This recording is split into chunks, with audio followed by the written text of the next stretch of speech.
Olá, saudações, sejam todos e todas muito bem-vindos ao canal. Muito obrigado pela sua presença aqui. Meu nome é Matheus Ceira Bezerra, sou professor, advogado, doutor em Direito pela Universidade Federal da Bahia e hoje eu vou falar sobre contratos aleatórios. Você sabe o que é um contrato aleatório?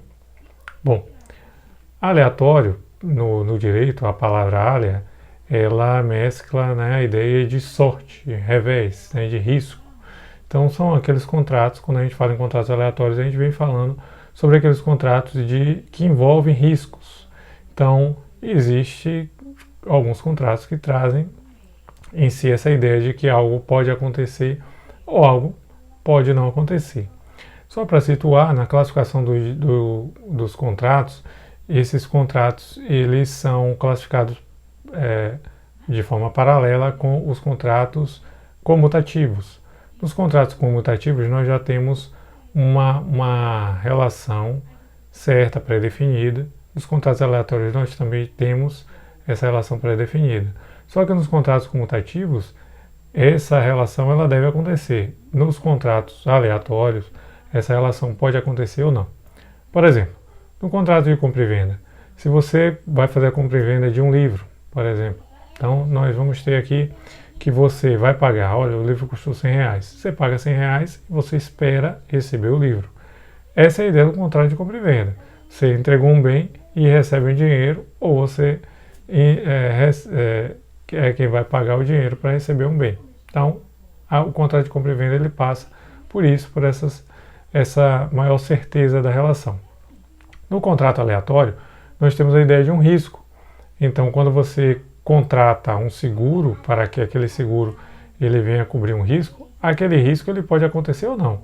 Então você contrata um ano para que o seu carro ele não venha a ser roubado ou furtado. Então nesse caso, se você pode pagar um ano e esse carro não ser furtado, não ser roubado, não sofrer acidente, né, passou o ano, então você pagou a sua parte e a seguradora não pagou a dela, porque a seguradora só vai pagar se houver um risco.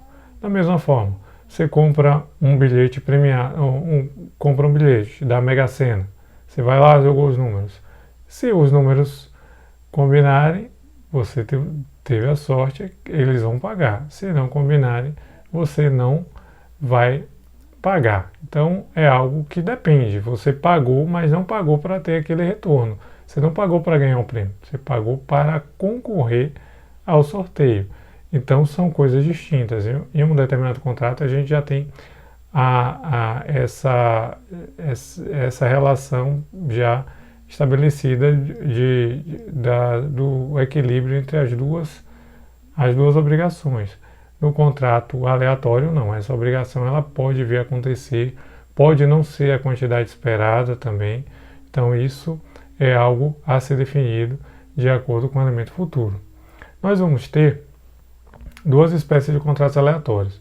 Ele pode ser essencialmente aleatório, ou ele pode ser acidentalmente aleatório.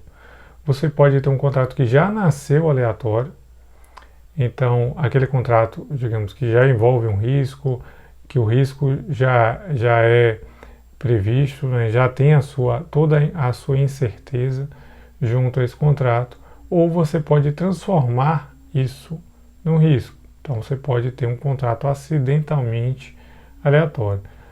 Um exemplo que é trazido pelo artigo 458 do Código Civil, que é a compra de safra futura, você transforma a ideia de compra e venda em algo acidentalmente aleatório.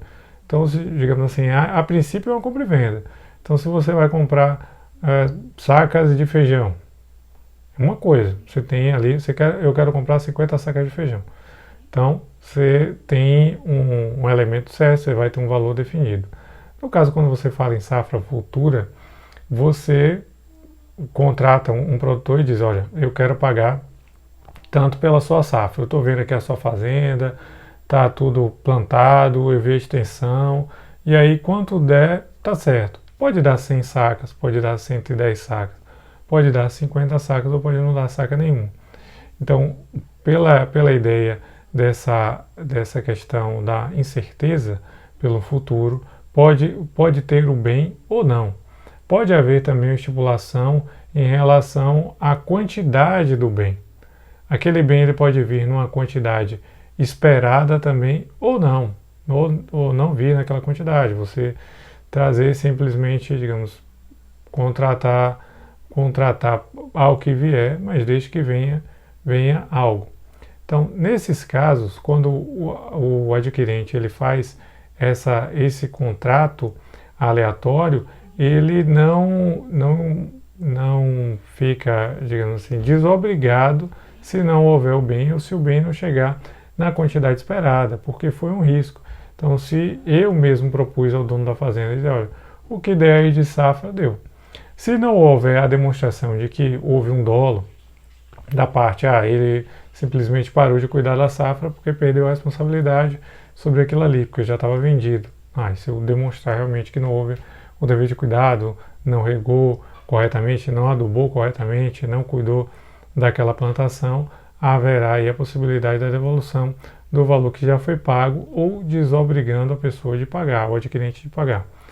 Mas se por outro lado não houve nada disso, a contratação foi feita justamente por esse evento futuro e esse fato não desobriga o adquirente. Então, se ele já pagou, ele não vai haver o dinheiro de volta, e se ele não pagou, ele terá a obrigação de pagar, justamente porque essa incerteza já fazia parte da relação contratual. Então, não é como um contrato que seria certo, digamos, eu quero 100 e só me satisfaz com 100. Não, ele comprou uma safra, então ele trouxe uma incerteza para um contrato, tá bom? Então, a ideia de um contrato aleatório, ela passa por isso, por nós termos uma situação que é de um risco. Então, muitas vezes você pode confundir um contrato aleatório com um contrato condicional. Mas o contrato condicional, ele só tem a sua validade reconhecida a partir do momento que a condição ela funciona, né? Que ela ocorre, que é um evento futuro e incerto, mas que ele vem a ocorrer. No caso do contrato aleatório, não. As prestações, digamos, estão bem definidas, não estão sujeitas necessariamente a esse evento futuro. Agora, é claro que o evento futuro ele poderá caracterizar uma obrigação. No exemplo citado por Carvalho Santos, que é muito comentado na doutrina, é diferente se você contrata alguém e fala, olha, o que você pescar hoje eu quero, é meu. E a pessoa aceita e não pescou nada. Bom, então você já pagou por aquele trabalho. Ela foi lá, tentou, se não houve dolo, ela tem que pagar. Por outro lado, você pode dizer, olha, se você pescar um peixe de 3 quilos, eu quero. A pessoa pegou de 2,500. Não serve, tá? Então, é condicional. Você só vai pagar se aquela questão for atendida, certo? Outra situação também trazida pelo Código Civil é justamente de bens que estão sujeitos ao risco. Então, se o adquirente ele comprar algo sabendo que está sujeito a um risco, ele, ainda que aquele bem não exista na época da entrega, porque o que era o risco, né, ele veio a destruir o bem, ele será obrigado por essa reparação, justamente porque, nesse caso, nesse tipo de situação, é como se ele trouxesse, ou melhor, o risco ele já faz parte do negócio, mas ele assume todo o ônus pelo risco. Então, ele assumiu aquilo. Existirá, porém, uma mudança nessa relação quando a parte que detém o bem, que faria essa transmissão do bem, ele já conhece o risco. Então, o risco é algo certo, tá? Então, neste caso, você não tem, digamos assim, você tira o caráter de incerteza do contrato, você tira aquela questão de sorte. Você já sabe que o bem ele tem aquele risco, o adquirente é que não sabe. Então, muitas vezes o seguro ele questiona o fato da questão da doença pré-existente que não foi informada. Às vezes a parte sabia e não informou. Digamos, você tem a sua casa, alguém já anunciou, olha, eu vou destruir a sua casa em tal dia, você sofreu uma ameaça, você se cala, faz um contrato de seguro, e espera. Então, na verdade, assim, você omitiu que não é que a seguradora ou aquela pessoa que vai assumir um risco dentro das condições normais que a gente tem, não, ele assumiu um risco que já era certo, né? Então, já aquele, digamos assim, não existia uma incerteza de que aquele bem ele iria perecer, já era certeza, tá?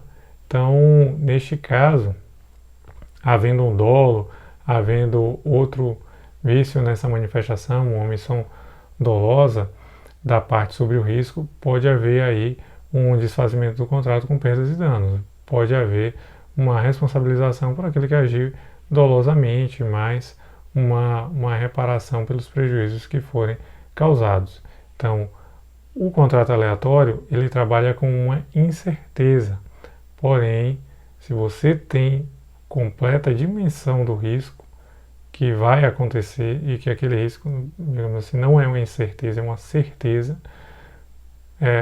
a outra parte também precisa ter ciência disso, até por uma questão de boa-fé objetiva. Caso contrário, haverá aí uma violação e pode haver sim uma resolução contratual e uma desfazimento, né, e vai resultar em perdas e danos também, que é uma reparação em nome daquele que foi lesado pelo dolo da outra parte, tá certo?